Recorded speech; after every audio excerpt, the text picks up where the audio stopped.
प्रिय छात्रों, हिंदी के इस शिक्षण सत्र में आपका हार्दिक स्वागत है। आज हम काव्य खंड के अंतर्गत कविवर बिहारी द्वारा रचित नीति शीर्षक कविता के तीसरे एवं अंतिम भाग का अध्ययन करेंगे। इन दोहों में कवि ने मित्रता के मध्य धन को आड़े न आने देने, दुष्ट व्यक्ति के आचरण एवं दूसरे के बहकावे में आकर अपनों के प्रति बुरा बर्ताव न करने की शिक्षा दी है। छंद देखें। जो चाहत चटक न घटे, मैलो होय न मित्र, रज राजस न छुआय तो नेह चीकनो चित्त। यहां पर संदर्भ होगा नीति शीर्षक कविता के प्रथम भाग की भांति। यहां संदर्भ लिखें। प्रसंग।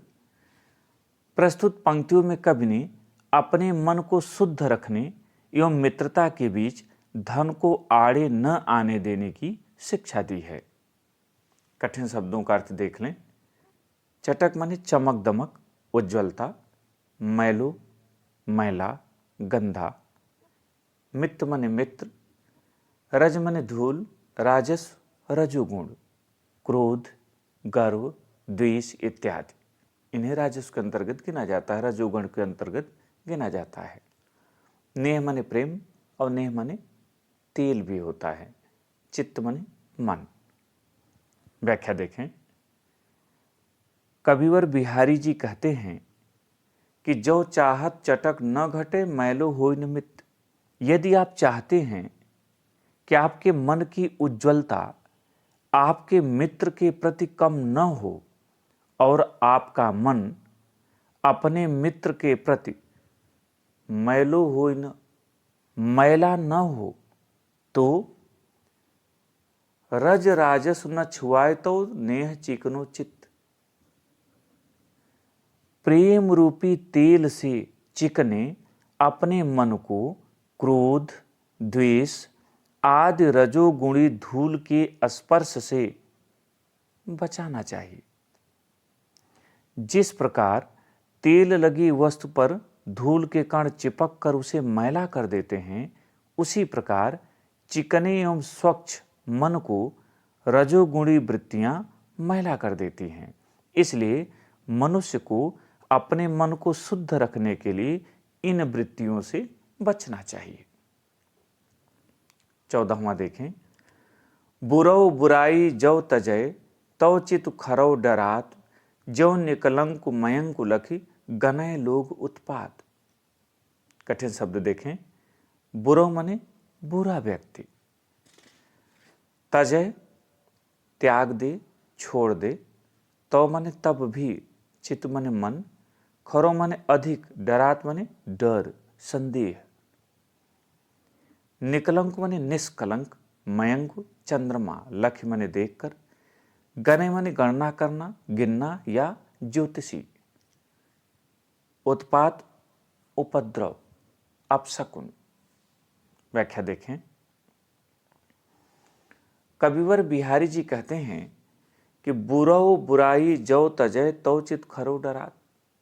यदि बुरा व्यक्ति अपने बुराइयों को त्याग दे, बुरे आचरण को अचानक छोड़ दे, तब भी लोगों के मन में उसके प्रति संदेह बना रहता है, उसके प्रति डर बना रहता है, मन में शंका बनी रहती है। जो निकलंक मयंकुलक गनय लोग उत्पात। जैसे निष्कलंक चंद्रमा को देखकर ज्योतिषी लोग अपशकुन की संभावना व्यक्त करते हैं, लोग उपद्रव की संभावना व्यक्त करते हैं, उसी प्रकार बुरा व्यक्ति यदि अचानक बुराई के आचरण को छोड़ दे, तो लोगों के मन में उसके प्रति संदेह बना रहता है। लोगों का मानना है कि निष्कलंक चंद्रमा हमेशा धरती पर उपद्रव लेकर आता है। उसी प्रकार दुष्ट व्यक्ति भी अचानक दुष्टता छोड़ दे, तो उससे अनिष्ट की संभावना बनी रहती है। 15वां देखें। स्वार्थ सुकृत न श्रम वृथा, देख विहंग विचार, बाज पराए पान पर तू पश्चिम न मार। यहां पर प्रसंग देखें। प्रस्तुत पंक्तियों में कवि ने बाज पक्षी की अनुयुक्ति द्वारा दूसरे के बहकावे में आकर अपनों के प्रति कठोर व्यवहार न करने की शिक्षा दी है। इसका प्रसंग ऐसा भी लिख सकते हैं कि कवि ने अपने आश्रयदाता राजा जय सिंह को औरंगजेब की बातों में आकर हिंदू राजाओं पर आक्रमण न करने की सलाह दी है। व्याख्या देखें। कविवर बिहारी जी राजा जय सिंह को संबोधित करते हुए अनुक्ति में कहते हैं, हे बाज, स्वार्थ सुकृत न श्रम वृथा देख विहंग विचार। अपने पक्ष के छोटे छोटे पक्षियों को मारने से तेरा स्वार्थ सिद्ध नहीं होता। सुकृत न ही तुम्हारा यह कर्म सत्कर्म है, श्रम वृथा, और तुम्हारा यह श्रम भी व्यर्थ है। देख विहंग विचार। हे बाज, तू भली भांत विचार कर देख लो, समझ लो, दूसरे के कहने पर तुम्हारा यह कार्य उचित नहीं है।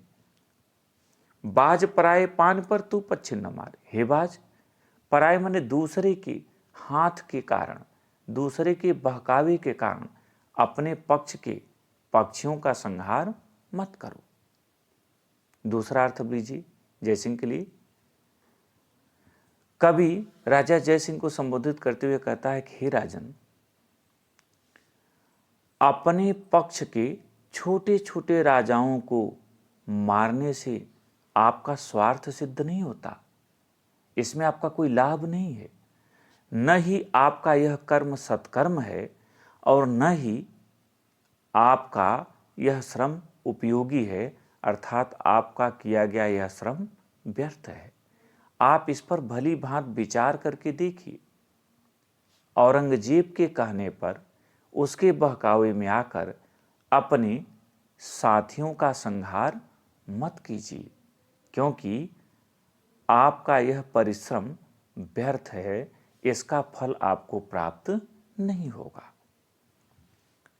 अब इन पर काव्य सौंदर्य देखें। 13वें दोहे के लिए पहला काव्यगत सौंदर्य। प्रस्तुत पंक्तियों में कवि ने चित्त की निर्मलता के लिए रजोगुण से बचने की सलाह दी है।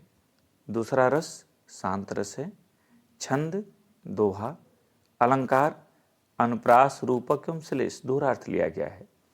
भाषा ब्रज, शैली मुक्तक, गुण प्रसाद और शब्द शक्ति अभिधा है। 14वें दोहे के लिए देखें। पहला काव्यगत सौंदर्य। प्रस्तुत पंक्तियों में कवि ने दुष्ट व्यक्ति की मनोदशा को चंद्रमा के माध्यम से व्यक्त किया है। यहाँ रस शांत रस है। छंद दोहा छंद, अलंकार अनुप्रास एवं दृष्टांत है, यहाँ दृष्टांत दिया गया। पांचवा भाषा ब्रज, शैली मुक्तक, गुण प्रसाद और शब्द शक्ति अभिधा है। 15वें और अंतिम दोहे के लिए काव्यगत सौंदर्य देखें। पहला, प्रस्तुत पंक्तियों में कवि ने अनुक्ति के माध्यम से राजा जय सिंह को सचेत किया है। दूसरा रस शांत रस है। तीसरा छंद दोहा छंद। चौथा अलंकार अनुप्रास, श्लेष एवं अनुक्ति है। क्योंकि यहाँ बाज पक्षी को संबोधित किया गया, लेकिन कहा नहीं गया, कहा गया राजा जय सिंह को। तो जब किसी दूसरे के माध्यम से किसी दूसरी बात को कहा जाए तो उसे अनुक्ति अलंकार कहते हैं। भाषा ब्रज, शैली मुक्तक, गुण प्रसाद और शब्द शक्ति अभिधा। प्रिय छात्रों, इस तरह से कविवर बिहारी का भक्ति और नीति दोनों शीर्षक की कविताएं पूरी हुई। इन्हें आप अपनी उत्तर पुस्तिका में लिखें और अभ्यास करें। बहुत बहुत धन्यवाद।